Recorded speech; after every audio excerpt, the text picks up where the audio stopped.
tuloy naman ang aming ensayo at programa namin at maganda naman. Dahil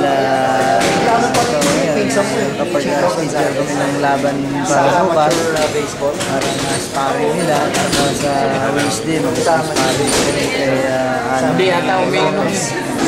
so malaking tulong ito sa buong boxing team.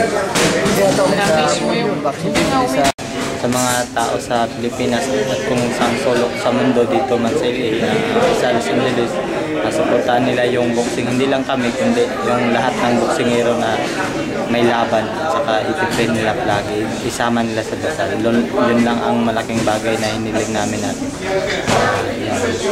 Oh, syempre naman, always naman kailangan will to win lagi.